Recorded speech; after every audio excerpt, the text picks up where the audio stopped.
میں نہانے کے لیے واش روم میں گھس گیا۔ میں کچھ دیر پانی بہاتا رہا، پھر میں نے شازیہ کو آواز دی۔ وہ سمجھی کہ شاید میں کپڑے مانگ رہا ہوں۔ وہ کپڑے لے کر آئی تو میں نے اس کی کلائی پکڑ لی۔ بھیا کیا کر رہے ہیں؟ یہ لیں کپڑے، میری کلائی چھوڑیں۔ اس نے میں کھاتے پیتے گھرانے سے تعلق رکھتا تھا۔ ہماری فیملی کوئی بہت بڑی فیملی نہیں تھی۔ میں، میری بہن، امی اور ابو تھے۔ ابو اپنے کپڑوں کی چھوٹی موٹی دکان تھی اور فیملی بڑی نہ ہونے کی وجہ سے ہمارا خوشحال گھرانہ تھا۔ ابو اور امی ہم دونوں سے بہت پیار کرتے تھے کیونکہ ہم ہی ان کی کل کائنات تھے۔ انہوں نے ہمیں بہترین اسکول میں تعلیم دلوائی تھی۔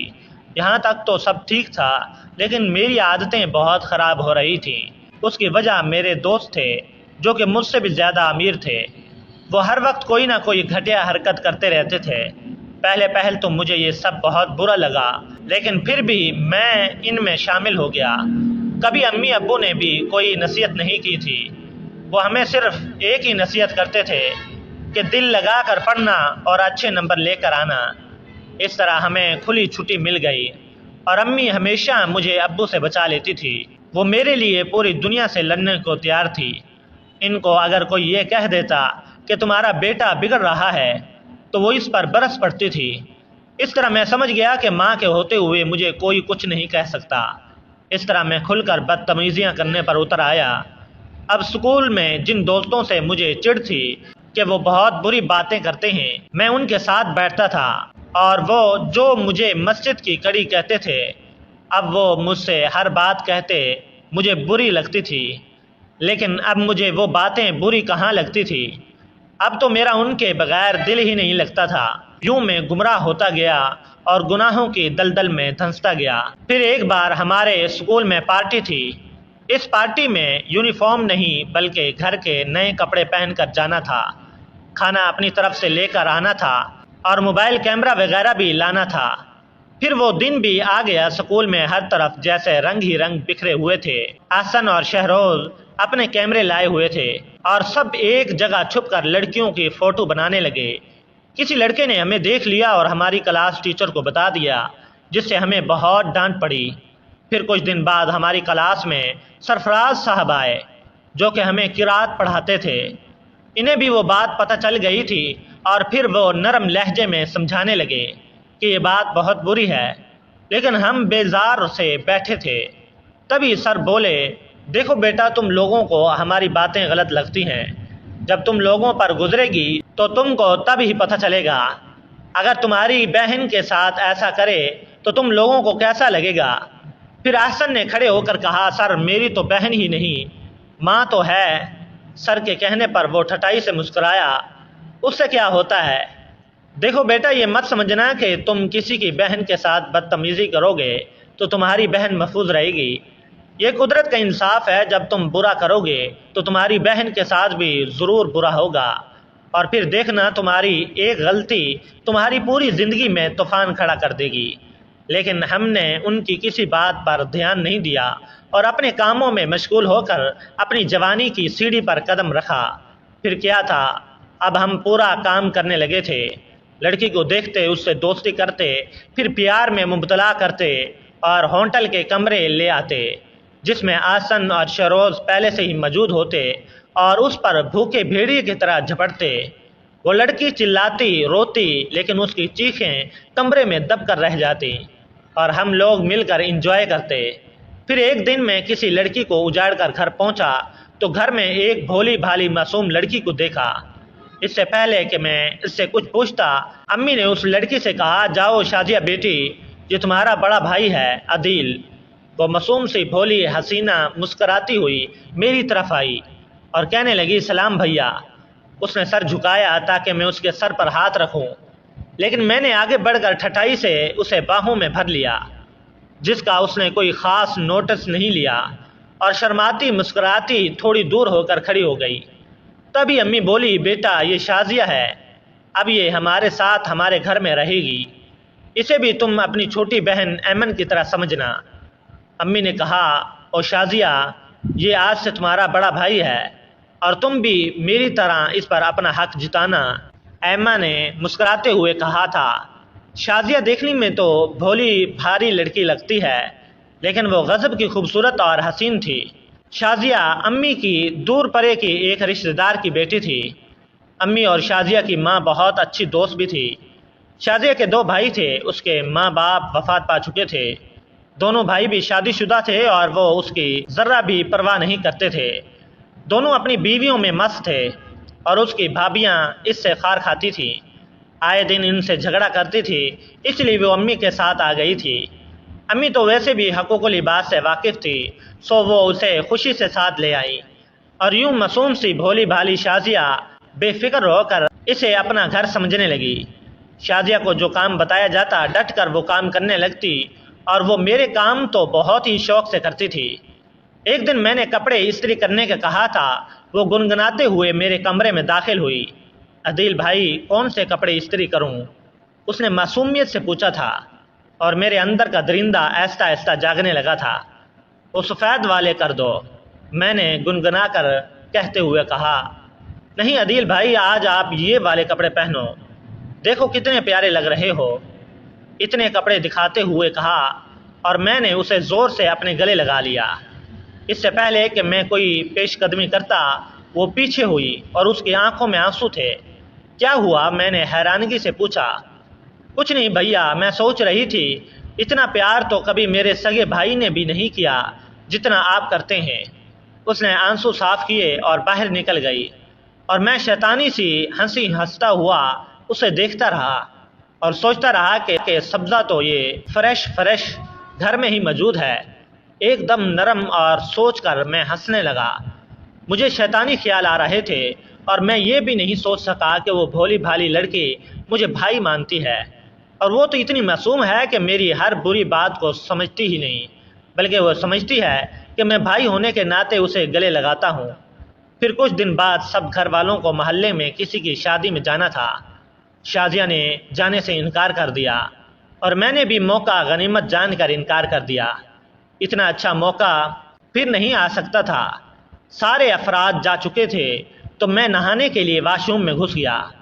मैं कुछ देर पानी बहाता रहा, फिर मैंने शाजिया को आवाज़ दी। वो समझी कि शायद मैं कपड़े मांग रहा हूँ। वो पहले भी अक्सर मुझे कपड़े देने आया करते थे। वो कपड़े लेकर आई तो मैंने उसकी कलाई पकड़ ली। भैया क्या कर रहे हैं? ये लें कपड़े, मेरी कलाई छोड़ें। उसने दीवार का सहारा लिया और कपड़े मुझे देकर वापस अंदर चली गई। मैंने शलवार पहनी और फिर निकल आया। शाजिया अंदर अपने कपड़े तब्दील कर रही थी। मेरे अंदर का दरिंदा पूरी तरह जागने लगा। मैं अंदर दाखिल हो गया। शाजिया ने बुखलाकर दुपट्टा आगे किया और कहने लगी, सॉरी भैया, मैंने कुंडी नहीं लगाई, आप बाहर जाएं, मैं अभी आती हूँ। उसके चेहरे पर हवाइयाँ उड़ रही थी। मैं उसके करीब गया तो वो कहने लगी, ये आप क्या कर रहे हैं भैया? बहनों से भी ऐसा मजाक करते हैं क्या? वो हैरान होकर बोली थी, लेकिन मैं बेपरवाह आगे बढ़ा। प्लीज़ मुझे अपने करीब आने दो, मैंने मुस्कुरा कर कहा था। भैया प्लीज़, आप बहन भाई जैसा पकीज़ा रिश्ते की तौहीन कर रहे हैं। वो 2 कदम पीछे हटी। देखो शाजिया, किसी को पता नहीं चलेगा। मैं एकदम आगे बढ़ा और उसको पकड़ लिया। भैया मुझे छोड़ें, खुदा का वास्ता। अदील मुझे छोड़ें, खुदा के कहर से डरो, तुम्हारी भी बहन है। या अल्लाह, वो रोती रही। मैंने अपना काम पूरा किया, फिर उसे इसी हालत में छोड़कर बाहर निकल गया। सब लोग शादी से वापस लौटे तो उसे इस हालत में देखकर सबके पैरों तले से ज़मीन निकल गई। अम्मी ने भागकर उसे कपड़ों से ढांपा और ऐमन उसे गले लगाकर रोने लगी। फिर अम्मी ने उससे पूछा तो उसने मेरा नाम लिया और मैं साफ मुकर गया। मैंने कहा कि जब आप लोग गए थे तो मैं घर से चला गया था, लेकिन जब मैं वापस लौटा तो मैंने एक आदमी को घर से जाते हुए देखा था। जब शाजिया ने मेरी तरफ इशारा किया तो मेरी अम्मी सख्त तैश में आ गई और उसे बुरा भला कहने लगी। मैंने तुझे घर में पनाह दी और तूने मेरे ही बेटे को फंसाना चाहा। काश मुझे मालूम होता कि तुम कितनी बुरी लड़की हो, इसलिए तो तुझे भाइयों ने भी निकाल दिया। वो रोती रही, सफाई देती रही, लेकिन किसी ने उसकी बात नहीं सुनी। किसी ने उसके साथ इंसाफ नहीं किया। मैं एक कोने में खड़ा उसे देखता और मुस्कुराता रहा, यहाँ तक कि अम्मी ने उसे घर से बेदखल कर दिया। तभी मैं भी बाहर निकल आया। देखो शाजिया, मैंने कहा था ना कि किसी को मत बताना। अब देखो तुम्हारा क्या हाल हुआ है। अब कहाँ जाओगी? अगर तुम मेरी बात मानो तो मैं तुम्हें इस घर में वापस ले आ सकता हूँ। मैंने घटियापन की हद कर दी। उसने एक ज़ोरदार थप्पड़ मेरे मुंह पर मारा और कहा, घटिया इंसान, तू मेरी इज्जत से खेला है, देखना कल मेरा बदला तुमसे ज़रूर लेगा। इस दुनिया में किसी ने मेरे साथ इंसाफ नहीं किया, लेकिन ऊपर वाला ज़रूर इंसाफ करेगा। ये कहकर वो रोती हुई चली गई। उसके बाद वो अपने भाइयों के घर गई। कैसे गई मुझे नहीं पता, लेकिन वहाँ भी उसकी कहानी सुनने के बाद भाभीयों ने उसे ही गलत कहा। इस पर ही इल्ज़ाम लगाकर उसे घर से बाहर निकाल दिया। उसने हर वो दरवाज़ा खटखटाया जो वो जानती थी, लेकिन सब ने उसे बाहर कर दिया। वो पागल तरह गली गली नुक्कड़ नुक्कड़ फिरती रही। कहीं उसने कुछ मर्दों को खड़े देखा और अंधाधुंध भागने लगी। अदील के बाद उसका हर रिश्ते से एतबार उठ चुका था। वो समझी कि वो मर्द भी उसका जिस्म नोचने के लिए खड़े हैं। भागते भागते किसी चीज़ से टकराई और उछलकर सड़क पर जा गिरी। वहाँ से आते ट्रक ने उसके जिस्म की धज्जियाँ उड़ा दी। उसके मरने के बाद उसका किस्सा दब कर रह गया। किसी ने मुझ पर केस नहीं किया, और तो और किसी ने ये भी नहीं देखा कि वो मासूम सी लड़की किस चीज़ से थी। वो मेरी बाइक थी, और वो भी मैंने जानबूझकर किया ताकि कोई मुझ पर केस न कर सके। मैंने उस लड़की का रेप किया है। और फिर मैं थोड़ी दूर जाकर खड़ा हो गया। जब उसने अपनी आखिरी सांसें ली, तब मैंने सुकून की सांस ली और ख़ुद को हल्का फुल्का महसूस करने लगा। अब हमारे घर में शाजिया का जिक्र नहीं होता था। ऐसा लगता था कि वो कभी हमारे घर का हिस्सा थी ही नहीं। अब्बू और अम्मी अपने कामों में मशगूल हो गए और मैं अपने कामों को फिर से करने लगा। इस वाक़े को गुज़रे 1 साल हो गया कि एक दिन मज़हर शाजिया का भाई इससे मिलने आ गया। हम सब हैरान हुए कि इन्हें शाजिया के बारे में मालूम ही नहीं था। हालांकि शाजिया अपने घर में भी नहीं गई थी। अम्मी ने उसे सारा वाक़या बताया तो वो यकदम तैश में आ गया, लेकिन अम्मी ने उसे बेइज्जत करके घर से निकाल दिया। मुज़हर घर पहुंचा तो उसने सबसे पहले अपनी बीवी नाहिदा को अपने पास बुलाया। उसे शाजिया के बारे में पूछा। उसने कहा कि वो यहाँ नहीं आई। जब मुज़हर ने उसे डांटा, उसने सब कुछ बता दिया कि उसने उसे अपने घर में ही नहीं आने दिया। मुज़हर अपनी बीवी से बहुत नाराज़ हुआ, लेकिन अब क्या फ़ायदा था, वो मासूम तो इस दुनिया से जा चुकी थी, वो भी बदकार का नाम पाकर। फिर 5 साल का तवील अरसा गुजर गया और अब मेरी बहन ऐमन भी जवान हो चुकी थी, और इस अरसे में ऐमन का रिश्ता आया जो कि हर लिहाज से बेहतरीन था। अम्मी ने झट से हाँ कर दी और फिर रोज़ शॉपिंग होने लगी।